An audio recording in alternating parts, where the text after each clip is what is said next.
de paz, que ao despertar de um novo homem nos induz. Te conclama, irmão, de última hora, a ingressar nesta seara de luz. Te conclama, irmão, de última hora, é agora. Queridos irmãos, queridas irmãs em Jesus, que sejam as primeiras palavras de agradecimento ao Senhor por nos encontrarmos reunidos em seu nome.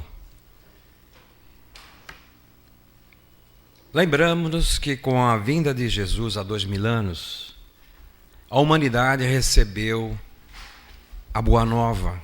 Ele veio trazer essa Boa Nova. E ela se bifurca em várias angulações. Especificamente nesta noite, queremos enfocar aquela passagem em que 10 leprosos foram em busca de Jesus. Ele, ao contemplá-los, orientou-os que eles deveriam seguir ao templo de Jerusalém e se apresentassem aos sacerdotes. Rezava a prática judaica que, se porventura aqueles que estavam ali de uma certa forma desprezados no Vale dos Imundos, era onde se destinava aos leprosos, hoje numa linguagem mais atualizada, os rancenianos. Se porventura viesse a recuperar a saúde, eles necessitariam de um salvo-conduto do templo para se reintegrar à sociedade. Então Jesus orienta-os que eles fossem em busca do templo de Jerusalém. E a caminho, como todos nós já estudamos o Evangelho, sabemos o que aconteceu. Eles recuperaram a saúde física, ficaram limpos da lepra, da hanseníase. Eles todos voltaram para agradecer a Jesus, correto? Quantos voltaram? Pelo menos um. E quando esse estava diante de Jesus, ele pergunta: não eram 10? Onde estão os outros? E é óbvio que aquele que retornou não sabia qual destino eles tinham seguido. Ele falou: eu estou aqui, os outros eu não sei. E Jesus então responde para ele: você está justificado. E ele vai embora, agradecido a Jesus, e vai. O que Jesus quis dizer a ele? Você está justificado. Tem dupla vertente aí. A primeira, ele estava justificado. Se ele estava, os outros 9 que não compareceram não estavam justificados, embora tenham recuperado a saúde do corpo. A segunda vertente, o que significa estar justificado? Naquele ato dele retornar ao recuperar a saúde e ir em busca de Jesus, que sentimento ele está demonstrando? Gratidão. E a gratidão é uma virtude que surge em função de que sentimento? É um dos corolários do amor. Ele demonstra o amor a Jesus em função da gratidão. Então, quando o amor eclode do íntimo desse companheiro, restabelece a harmonia espiritual, a harmonia psíquica. E como nos diz Pedro, só o amor cobre uma multidão de pecados. E Jesus, com aquela visão profunda, a sua visão espiritual, percebe e observa no campo espiritual, no perispírito, totalmente harmonizada aquela criatura. Pela eclosão desse sentimento, ele justificou o quê? Eliminou toda a desarmonia que poderia existir. A verdadeira saúde, que reflete no corpo, mas a verdadeira saúde é a saúde espiritual. Essa passagem nos faz relembrar exatamente dos momentos que nós estamos vivendo, com esta feliz oportunidade de observarmos que esse mesmo Jesus fez uma promessa à humanidade, através dos discípulos. Ele estava se despedindo E recomendou a eles: se me amardes e guardardes os meus ensinos, eu rogarei ao Pai, e ele vos enviará um outro Consolador, o Espírito de verdade, que relembrará tudo o que vos tenho dito, e vos falará de muito mais que por ora não podeis suportar, e ficará convosco por todos os tempos. Passado o tempo previsto por Jesus, como um mestre por excelência, aguardava exatamente a maturação, o desenvolvimento da inteligência, da nossa inteligência. E quando nós demonstramos ter atingido a época da era do Espírito, onde manifestamos essa capacidade intelectual, onde no passado eram poucos os filósofos. Hoje o princípio da filosofia é comum a todo ser humano. O princípio da filosofia parte do questionamento. E ouvimos de todas as pessoas na sociedade: por que tanta desarmonia? Por que tanto sofrimento? Por que tanta dor? Será que Deus não está vendo? Por que será que Deus permite esta capacidade de raciocinar, de perguntar, de desejar respostas? É exatamente o ponto de maturação previsto por Jesus para o envio do Consolador prometido. E nesse momento onde as questões são as mais variadas possíveis, todas as denominações religiosas que cumpriram a sua função no passado não têm mais conteúdo para o presente e para o futuro. Dentro da sua formação dogmática, estratificada, no dinamismo que nós vivemos hoje, não atende mais, atenderam aquelas épocas. Há necessidade, sim, de termos respostas que nos atendam no momento atual. E então, eis que ele envia os seus missionários, que sacodem o nosso planeta, através daquelas eclosão dos fenômenos das mesas girantes, que não foi circunscrito em Paris, na França, mas em todos os países. Esses espíritos tidos como simples, singelos, naquela terceira categoria entre os espíritos batedores, prestavam-se exatamente à diversão, à recreação, e a sociedade, de modo geral, se divertia com isto. Não percebiam qual era o objetivo do mundo superior ao permitir que esses singelos trabalhadores da seara espírita ou da seara espiritual viesse sacudir a humanidade para algo que nem se preocupava. Se os homens não falarem, as pedras falarão. E as pedras vieram para sacudir. Uma vez quebrada essa indiferença, chamada a atenção, então passamos para a segunda fase, que foram os espíritos incumbidos de trazer o desdobramento dos ensinamentos do nosso Mestre Jesus. E capitaneando vem o missionário, que nós o conhecemos a partir de 3 de outubro de 1804, Hippolyte Léon Denisard Rivaio.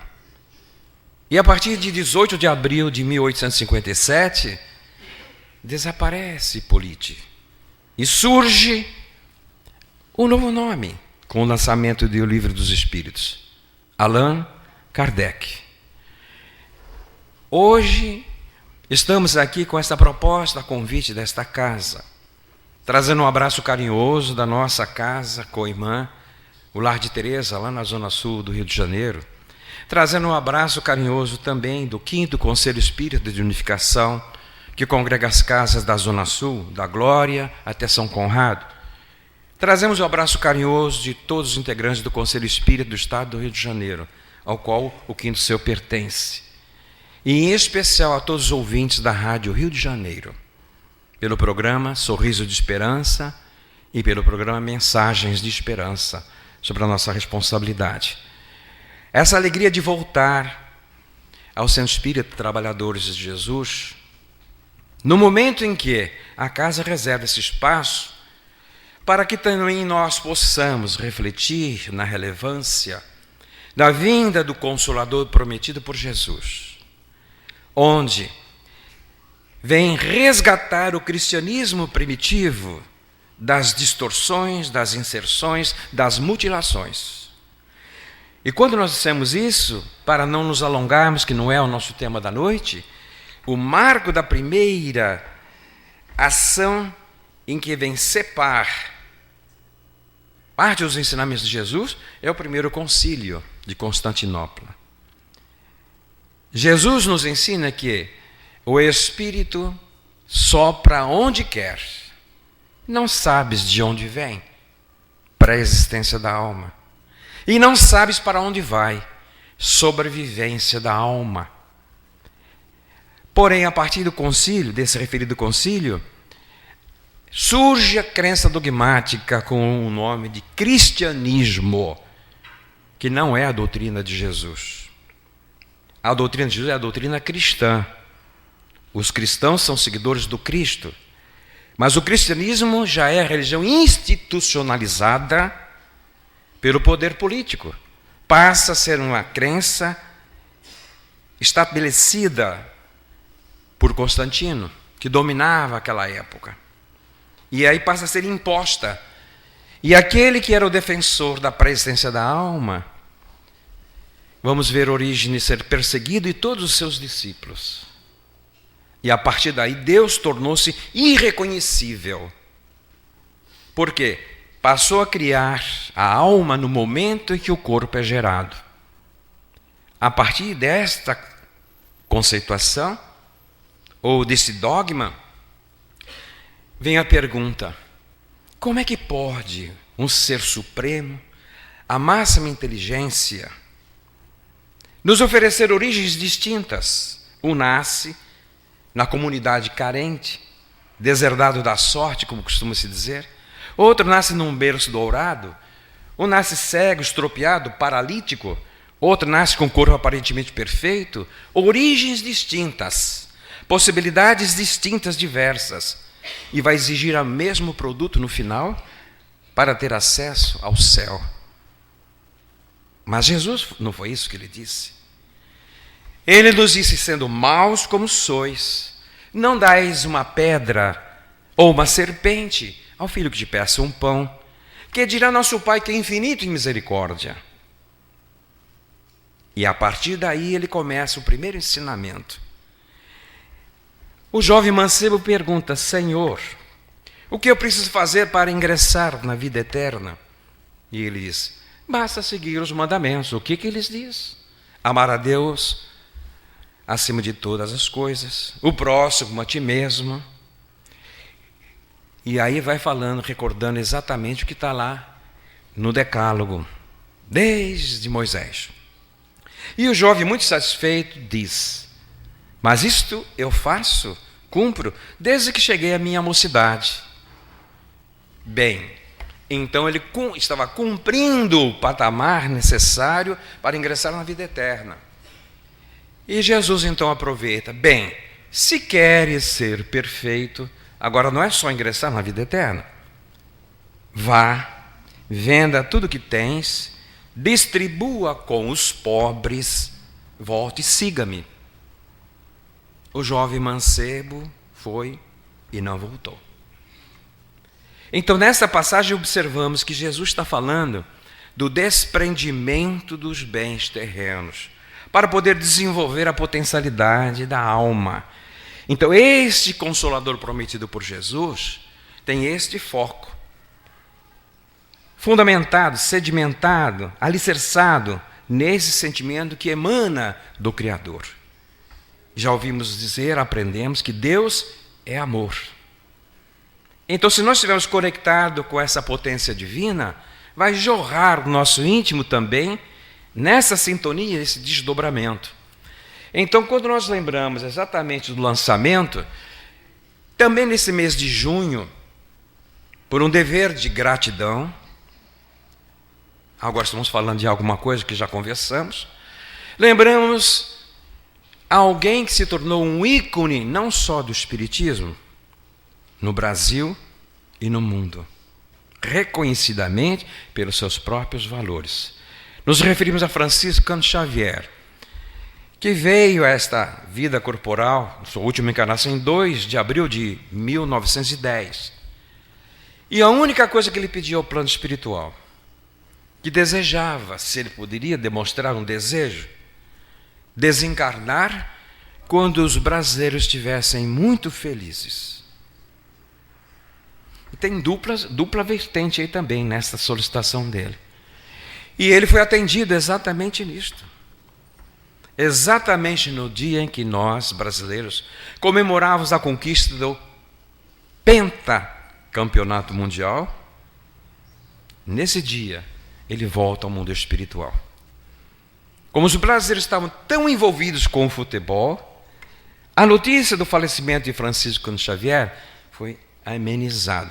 Imaginemos se não houvesse esse motivo, a comoção, não só da comunidade espírita, porque a comunidade que mais buscou Francisco Cândido Xavier não eram de espíritas, porque ele, além de espírita, fazia questão de deixar bem claro que ele era cristão.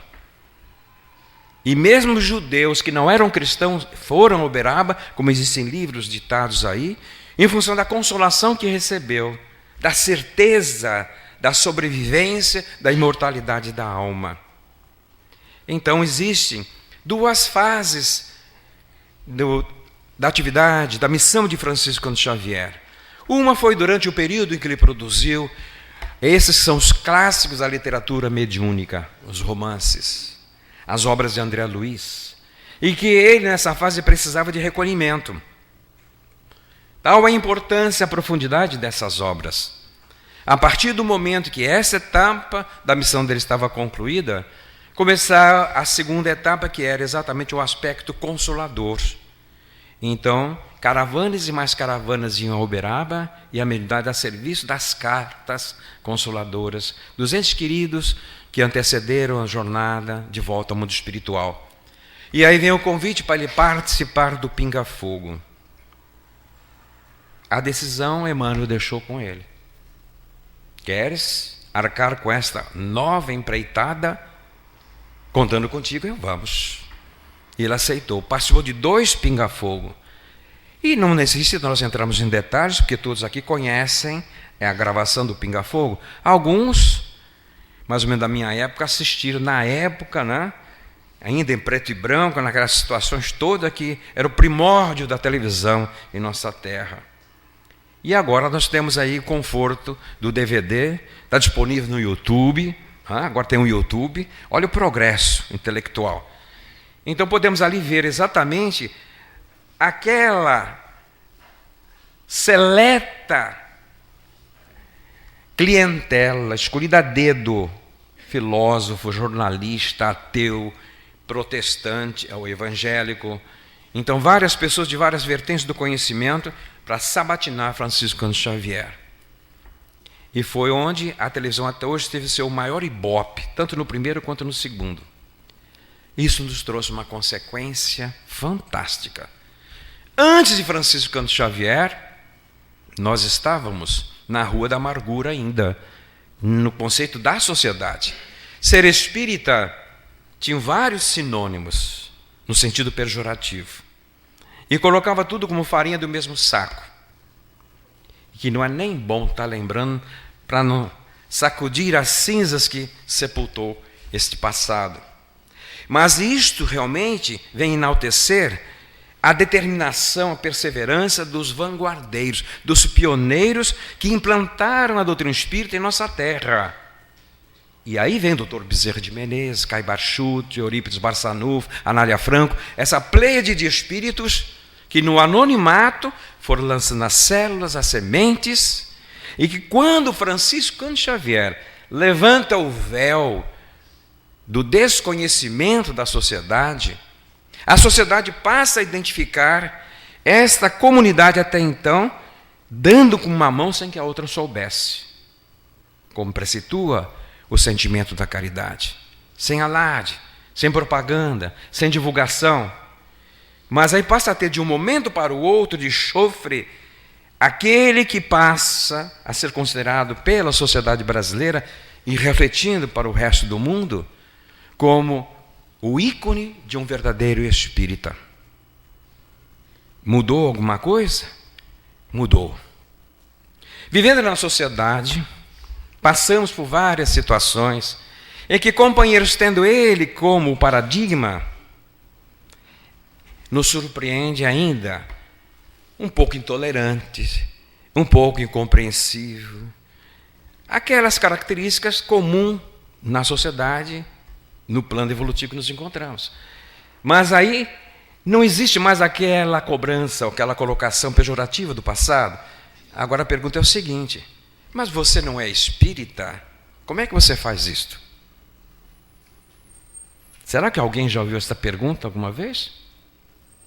Esse tipo de cobrança sutil daqueles que não são espíritas, mas porque eles têm noção do que é ser espírita por este referencial, e outros que passaram a ser conhecidos. Depois o filme, Dr. Bezerra de Menezes, a grande surpresa que a renda de bilheteria maior não foi do público espírita. A nossa comunidade é relativamente pequena, mas é quase que impossível fazer uma estatística de quantas almas foram beneficiadas ao pedir o apoio a esse espírito. Em sinal de gratidão, foram ao cinema para verificar o que estavam falando sobre o Dr. Bezerra. Porque ele, antes de ser espírita, era cristão, continuou sendo cristão. Além disso, desdobrou mais com o conhecimento da doutrina espírita. Então, a nossa gratidão vem também a Francisco Cândido Xavier. E a relevância da sua vida possibilita, então, uma informação fundamental para a nossa referência nesta noite. Vamos encontrar num livro psicografado por Francisco Cândido Xavier toda a obra mediúnica. Aliás, vamos fazer a colocação mais ampla. Quando alguém nos recomenda um livro, qual é a primeira pergunta que nós fazemos? Antes de ler o livro. Qual é a pergunta? Qual é o autor? Quem é o autor? Porque se é um autor conhecido, ele está o quê? Já promovendo o livro. Mas é mais um livro de fulano de tal. Quem é o autor?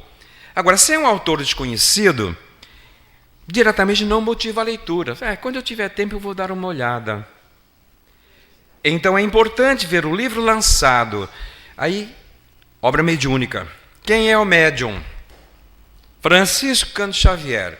A missão dele, bem cumprida, sanciona a obra. Se é um médium desconhecido, nós vamos ficar sem sobreaviso. Bom, vamos observar se é um médium equilibrado, se é um médium obsediado, se é um médium vaidoso. Isso abre um leque para as características do espírito humano, com as características inerentes ao grau de evolução de quem está se propondo a escrever a obra. Então, esta obra, Cartas e Crônicas do Espírito, Humberto de Campos, Irmão X, nós vamos encontrar um capítulo nele com o título Kardec e Napoleão. Vocês já leram esse artigo? Alguém leu esse artigo? Então recomendamos ler o livro inteiro com destaque a esse capítulo. É da máxima relevância porque a fonte é fidedigna. O médium merece nosso crédito. O espírito também. E qual é a informação que ele nos dá? No último dia do ano de 1799, dezembro, 31 de dezembro, há uma assembleia no mundo espiritual. Nessa assembleia estão reunidos todos os espíritos que influíram nos destinos da humanidade, no nosso planeta, de todas as áreas do conhecimento, tanto aqueles que eram espíritos evoluídos, aqueles que eram de estatura mediana, também estavam presentes ali, e o último a chegar é esse que já estava aqui entre nós, os encarnados, e o nome de batismo, Napoleão Bonaparte. E é interessante como Humberto de Campos vai dando lições que nós já conhecemos estudando o Livro dos Espíritos e o Livro dos Médiuns. Ele chama a atenção para uma característica. Os espíritos estão conduzindo esta alma, que ele está encarnado, de Napoleão Bonaparte, que havia um filete que saía dele em direção à terra, em direção à cama dele. Que filete é esse? O laço fluídico que une o perispírito ao corpo. E essa característica é que ele está encarnado. Então todos os espíritos encarnados do seu perispírito saem filete. Porque se romper esse cordão umbilical, esse cordão fluídico, é o fenômeno da desencarnação. E uma vez rompido, não tem como voltar ao corpo. Todas as noites esse fenômeno ocorre conosco, chamado emancipação da alma. É um capítulo do Livro dos Espíritos. O corpo dorme. Nós, almas imortais, não dormimos. Temos o pensamento contínuo, como diz Leon Denis no livro Evolução em Dois Mundos. Levamos bilhões de anos para desenvolver o pensamento contínuo. O corpo dorme, continuamos pensando, então emancipamos. Então temos dupla natureza. A natureza corporal enquanto um estado de vigília. E a natureza espiritual quando o corpo adormece por suas necessidades biológicas. Mas voltamos à nossa condição de espíritos. E então Napoleão é conduzido para essa assembleia. E ali todos aqueles que o conheciam, é óbvio, faz uma referência por ser quem era e a importância dele na história da humanidade. Quando ele está presente, aí então, de uma forma assim até relativamente poética, Humberto de Campos diz: os zéfiros aprumam seus clarins para o espaço sideral, e ao ouvir aquele som, estabelece naquele plano que se encontravam, como se fosse uma ponte dos antigos castelos medievais. E através desta ponte, descem estrelas cintilantes. Estrelas cintilantes. Não tinham aparência humana. No Livro dos Espíritos pergunta Allan Kardec: os espíritos têm alguma forma? Quando se refere aos espíritos puros, que não têm mais necessidades evolutivas de reencarnar, e quando reencarnam é para impulsionar a evolução e o progresso da humanidade, em momentos e ocasiões raríssimas, não mantém mais a aparência perispiritual da forma humana. Mas aqueles que ainda têm essa necessidade evolutiva, o perispírito mantém a aparência humana. Eram estrelas cintilantes, que quando assumem o plano que todos se encontram, transformam-se em entidades nimbadas de luz. Ou seja, pelo pensamento plasma o perispírito a forma humana. Quem estuda a doutrina espírita, isso não é segredo, já é do nosso domínio, do nosso conhecimento. E uma voz, como costumamos dizer hoje, na nossa linguagem, uma voz em off, potente, serena, tranquila, identifica e apresenta aquele que se destacava dessas estrelas cintilantes e identifica ele para aquele que era o Napoleão Bonaparte, como sendo quem viria à Terra para trazer o Consolador prometido nesta missão.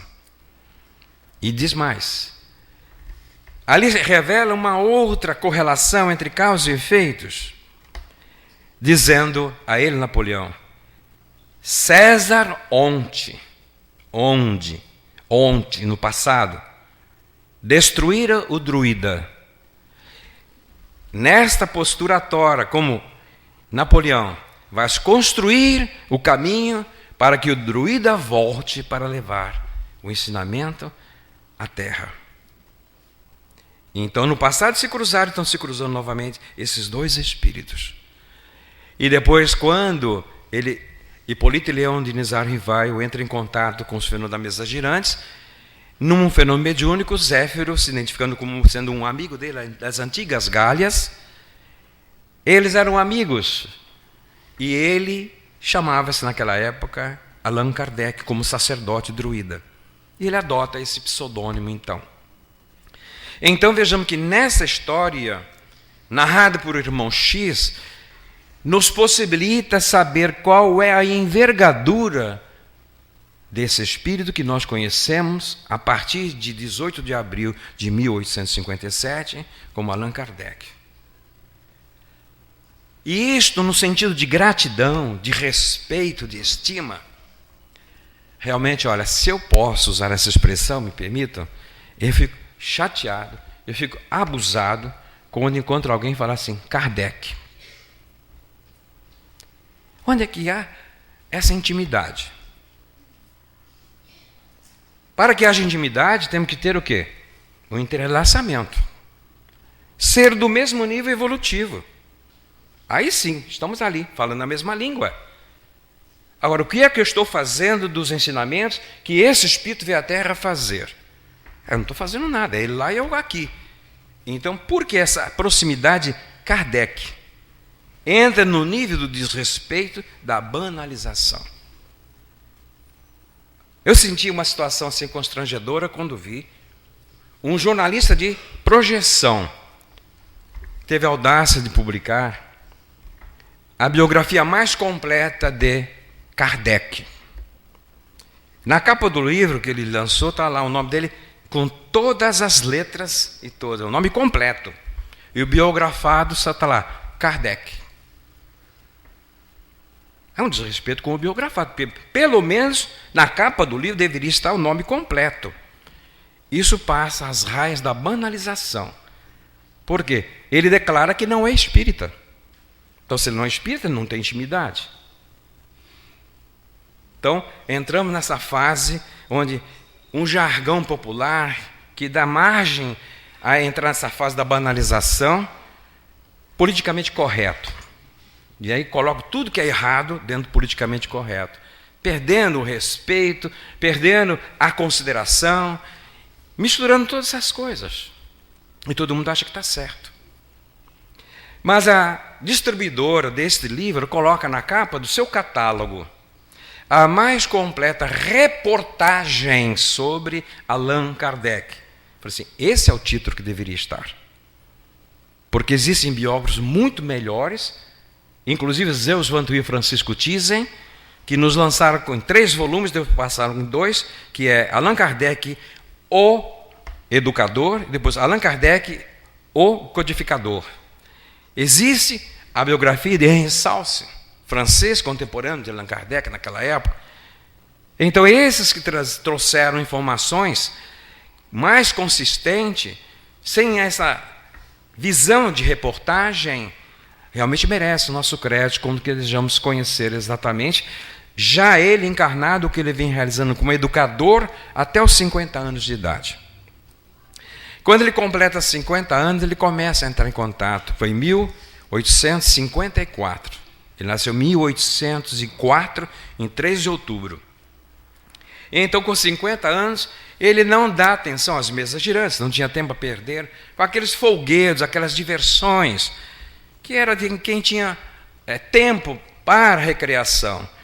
Ele, na função profunda de pesquisador, de cientista, de pedagogo, não tinha tempo a perder. Mas depois vieram fazer novamente o convite para que ele pudesse ver as mesas falando. Ele falou, uma mesa não fala.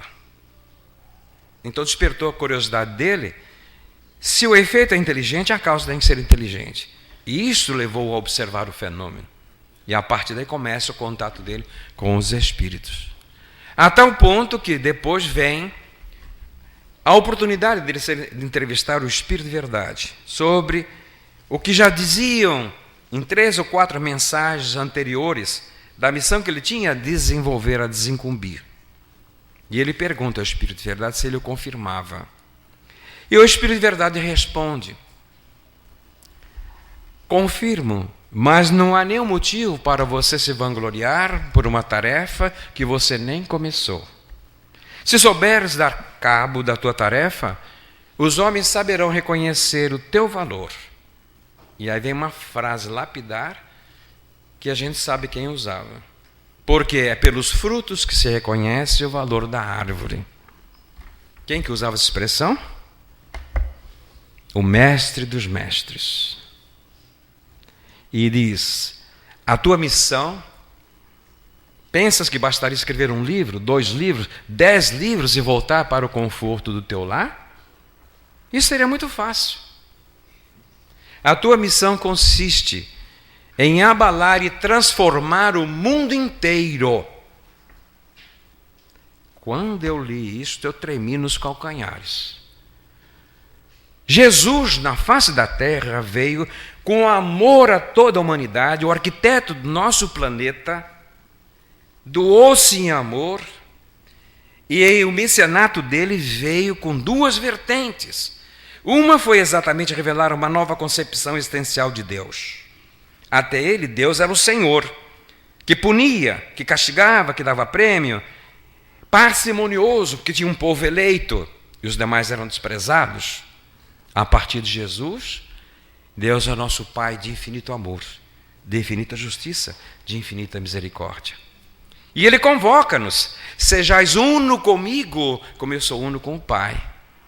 E então Ele fala, exemplifica a lei fundamental da obra divina, que todas as outras são um corolário desta, que é a lei do amor. E Ele exemplifica como. E a outra vertente, Ele vem para convocar a humanidade para começar a levantar a sua visão da horizontalidade, verticalizando. Porque até então, o único interesse que havia na face da terra era o interesse na vida material. O seu povo esperava o Messias.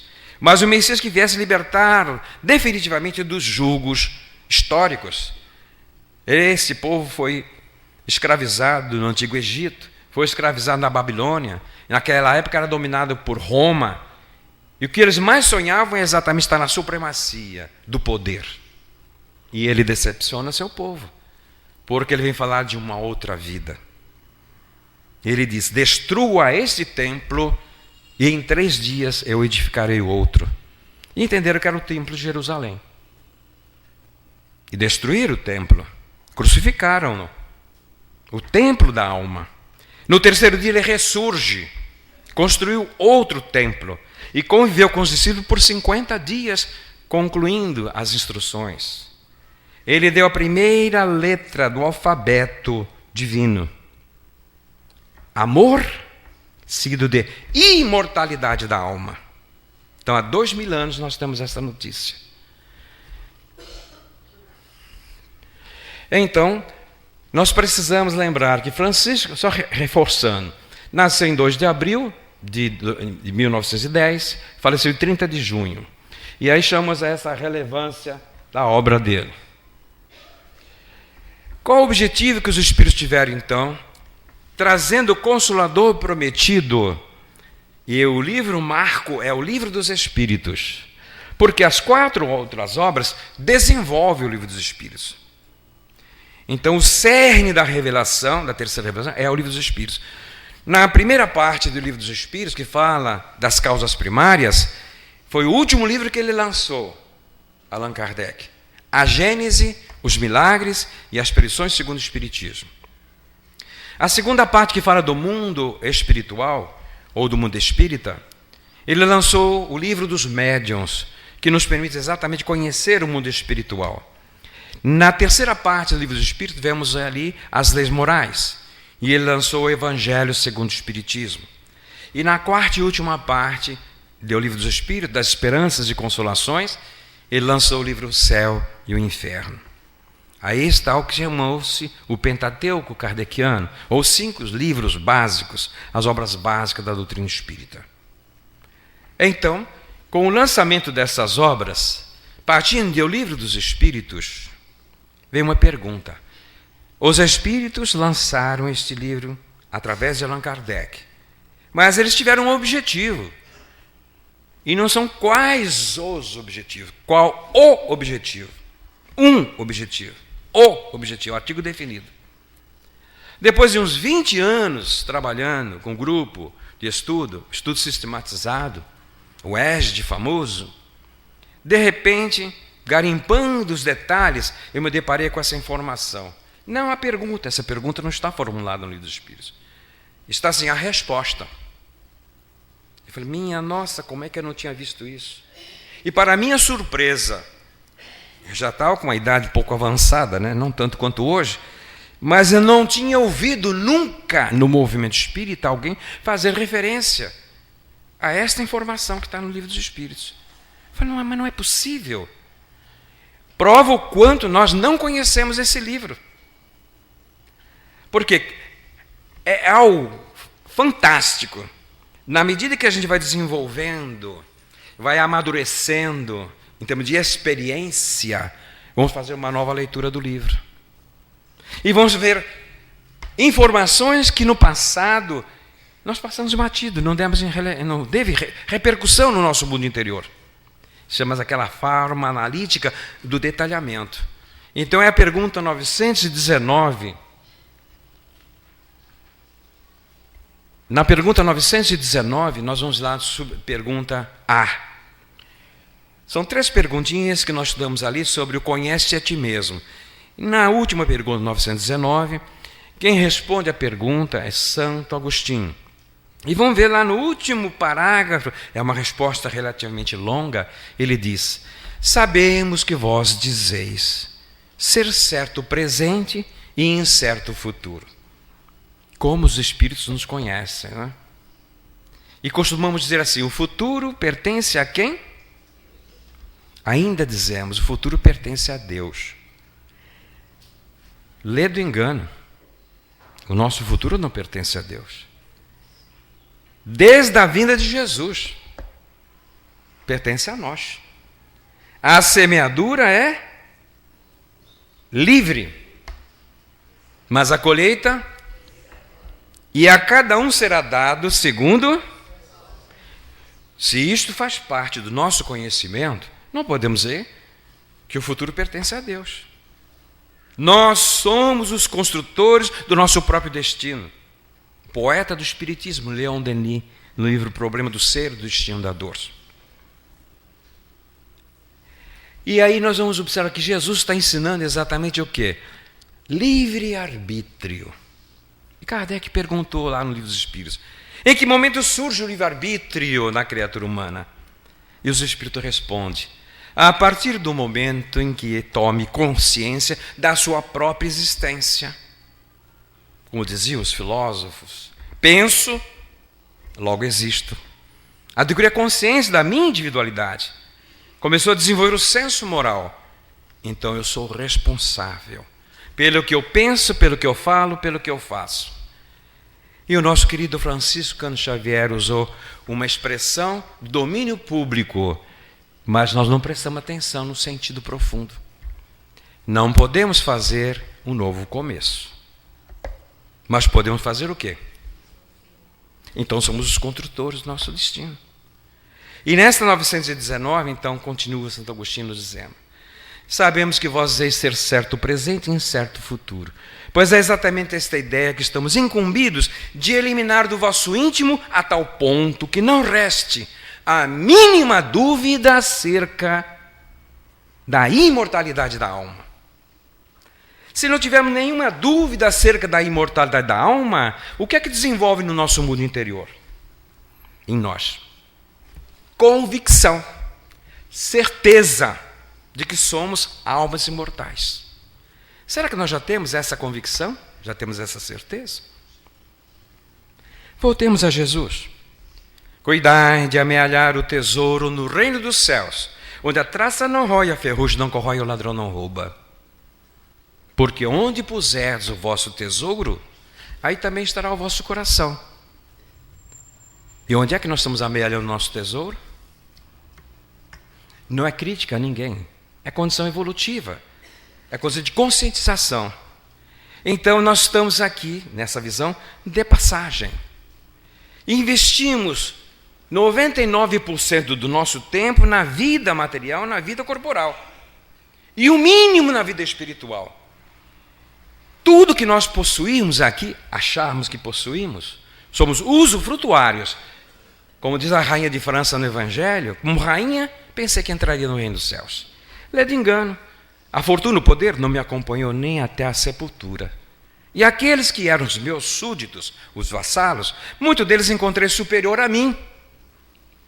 A revelação do mundo espiritual. Agora, como cuidamos da vida material, continuamos enraizados com aquilo que achamos que nos pertence e de mãos vazias em termos do desenvolvimento da virtude. O tesouro que a traça não rói, a ferrugem não corrói e o ladrão não rouba. Então, Santo Agostinho nos diz, exatamente, eliminar a mínima dúvida que possa restar acerca da imortalidade da alma. Com este objetivo, de eliminar a mínima dúvida, foi que nós primeiro chamamos a vossa atenção através dos fenômenos retumbantes. Está se referindo ao quê? Às mesas girantes. E que agora vos damos as instruções precisas. Em primeiro lugar, didaticamente, está querendo o quê? Que nós tenhamos a convicção, nos preparemos, e que vos achais incumbidos de espalhar. Então ele está seguindo a orientação de Jesus. O que diz Jesus? Não coloqueis a candeia, coloque no veladouro. Mas se a palavra convence, o que é que arrasta? Então temos que ter essa convicção. Porque virão outras perguntas. E onde nós não tivermos aquela convicção, seríamos cegos querendo conduzir cegos. Então temos que ter essa base interior, essa preparação e depois sairmos à luta. Então vejamos quais são as boas novas que Jesus nos trouxe. Repetindo, uma nova concepção existencial de Deus, o nosso livre-arbítrio e a imortalidade da alma. Isso aí é o esteio, o tripé da doutrina cristã. E nós já temos essa convicção da nossa imortalidade? Não preciso responder, é uma pergunta de retórica. Então façam a autorreflexão. Se eu tenho, excelente. Se eu não tenho, é o momento de procurar desenvolver exatamente esse objetivo da doutrina espírita. Então, voltando à pergunta 919, estamos nos referindo, foi essa que nós citamos de Santo Agostinho. Agora volta a nossa gratidão, em fechando nosso raciocínio, ao nosso querido Chico Xavier. E que exemplo de gratidão nós poderemos ter? Exatamente pelo que ele nos legou. E nesse dia de hoje, que lembramos 160 anos do Livro dos Espíritos, é mais uma obra, o livro O Espírito da Verdade. Esse livro é atribuído a Hilário Silva, através da mediunidade de Chico Xavier. E nele tem uma mensagem quando o Livro dos Espíritos completou 1 século. E o título da mensagem, Há 1 século. Relata ali exatamente mais um fato de gratidão. A mensagem diz, em síntese, que Allan Kardec estava assim pensativo, meditativo, em função dos destinos do movimento nascente. E tudo que o Espírito de Verdade havia advertido quando revelou a missão dele, também naquela época fez uma visão pré-cognitiva de futuro, dizendo todos os obstáculos que ele iria encontrar. Aqueles a quem ele confiasse, o trairia. E aqueles em quem mais ele esperava realmente a compreensão, iria distorcer os ensinamentos. Isso faz parte de todo o movimento humano. Então, o Espírito de Verdade simplesmente chamou a atenção para esse aspecto, que também não seria exceção. E ele estava refletindo exatamente tudo que o Espírito de Verdade advertira, ele passara por aquilo. Então, nessa teia, mas então, de que valeu? Será que tem valido? Naquele questionamento interior. Nesse exato momento vem um mensageiro, bate à porta, e a sua esposa, a doce Gabi, vai atender o mensageiro, recebe esse pacote, leva e vê que é endereçado ao esposo e entrega a ele. Ele, o pacote, achou interessante, abriu o pacote, era um exemplar de O Livro dos Espíritos, ricamente encadernado.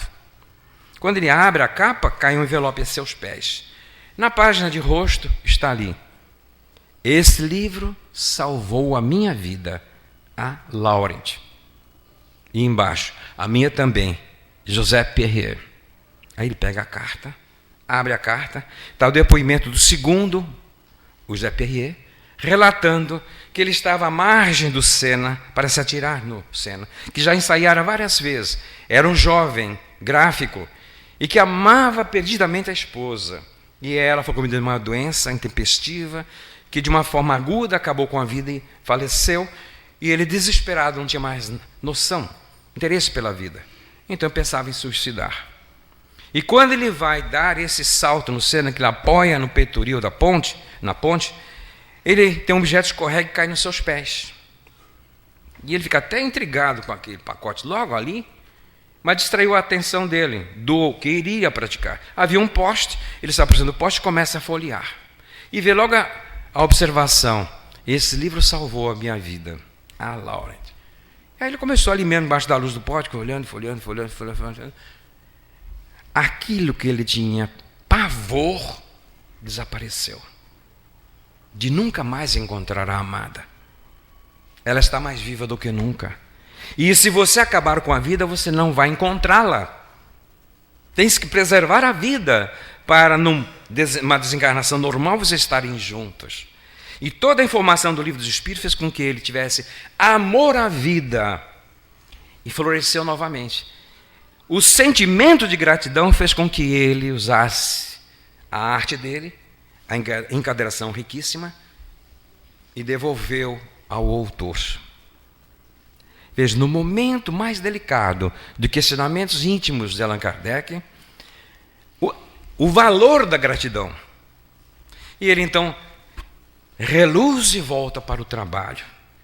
Para nós pensarmos exatamente nesse preito de gratidão que nós estamos fazendo, não é nada de endeusamento, mas é um sentimento que nós temos de reconhecer o que essa doutrina faz em nossas vidas. Nossa gratidão a Jesus. Será que nós temos que ser agradecidos a Jesus? Que nós ouvimos falar dos 10 leprosos. Alguém pensa, mas eu não sou leproso. Não recuperei a saúde da lepra. Mas quantas vezes nós pedimos apoio a Jesus? E a história que nós conhecemos, ele vinha à Terra por amor a nós. E nos diz, eu sou o caminho da verdade e da vida. E ninguém vem ao Pai a não ser por mim. Então, a melhor forma de nós darmos o testemunho de amor a Jesus, a nossa gratidão em forma de amor, ou amor em forma de gratidão, é exatamente responder a essa pergunta: nós o amamos, Jesus? Na dúvida, ele responde essa pergunta: aquele que me ama segue os meus ensinamentos. Aquele que me ama segue os meus ensinamentos. Então, esta forma de demonstrar o amor a Jesus, ela transita de nós demonstrar a nossa gratidão a ele, Allan Kardec, como um missionário que vem puxando essa pleiade de espíritos para darmos essa guinada do mundo de provas e expiações para o mundo de regeneração. Todos os espíritos envolvidos nesse renovar de existência. A nossa gratidão a todos eles, como? Estudar a doutrina, procurar entendê-la, aplicando em nossa vida. A nossa gratidão a Francisco Cândido Xavier é termos carinho com seus mais de 400 filhos. Segundo Emmanuel, ele dizia, eu não casei. Triste. E Emmanuel falou assim, mas por quê? Casou sim, casou com a doutrina espírita. Mas desse casamento não dá filhos. Ele falou, não, você tem aí um bocado de filhos, sim. Mas eu não conheço nenhum deles. Onde estão esses filhos? São teus livros. Tá, tudo bem, mas esses filhos não vão me dar netos. Como não? Você já tem netos. E quem são esses netos? São eles vertidos para outros idiomas. A partir daí, cada vez que ele autografava um livro, ele beijava o filho e soltava para o mundo. Então vejamos qual é o carinho que nós temos com essa obra, a dedicação dele. Então, nesse instante em que nós pensamos o quanto Jesus nos ama, é o momento de nós refletirmos que a promessa dele se cumpriu. Se me amardes e guardares os meus ensinos, os discípulos, eu rogarei ao Pai, e ele vos enviará um outro Consolador, que repetirá o que vos tenho dito, e vos falará de muito mais que por ora não podeis suportar, e ficará convosco por todo sempre. Ele enviou no momento aprazado o Consolador, está em nossas mãos, e nós estamos morando nessa terra abençoada que é o Brasil, a maior nação espírita do mundo, mas aumenta a nossa responsabilidade. Ao retornarmos ao mundo espiritual, não poderemos alegar ignorância. Existe um livro que nos dá uma sacudidela bem pesada, Mas é bom que a pessoa esteja preparada ao lê-lo. Tormentos da Obsessão, Manuel Filomeno de Miranda. Alguém já leu esse livro? Então sabe do que nós estamos falando. A situação, os espíritos vêm através da mediunidade falar da decepção em relação ao mundo espiritual, chegando de mãos vazias. Alguém aqui já leu O Nosso Lar? Então veja o que André Luiz descreveu. Mas ele não era espírita. Agora o Manuel Filomeno está falando dos espíritas desencarnando, enquanto encarnado aqui no mundo objetivo, corporal, tem essas informações. Mas não havendo o interesse de estudar, de vivenciar, de aplicar, vamos assim, levando na flauta, como se costuma dizer. Ao desencarnar, mas puxa vida, eu sabia de tudo isso e não aproveitei. A dor de consciência, levando ao desequilíbrio. Então não é para atemorizar, mas é para valorizarmos o momento presente. Jamais nos esquecermos que esse que é o modelo e guia da humanidade. Pergunta 625 do Livro dos Espíritos. Qual é o modelo de perfeição que Deus ofereceu ao homem para lhe servir de modelo e guia? E os Espíritos responderam: Jesus. Ele nos ama assim. E ele diz: das ovelhas que o Pai me confiou, nenhuma se perderá. E mais ainda, o amor dele não tem limites. Vinde a mim, vós que estáis cansados e aflitos, que eu vos aliviarei. Mas ele não promete libertação. Ele promete alívio. A libertação vem do conhecimento da verdade. Conhecereis a verdade, e a verdade vos libertará da ignorância, porque a cada um será dado segundo as próprias obras. E ele nos diz: aprendei de mim, que sou brando de coração, leve meu fardo, suave é meu jugo. E terminando, ele nos diz: a minha paz vos dou, a minha paz vos deixo, não vou lá dou como o mundo a dá. Que essa paz emanada do nosso Mestre Jesus, que nos envolve nesse instante, continue em nossos corações e nos acompanhe de volta aos nossos destinos.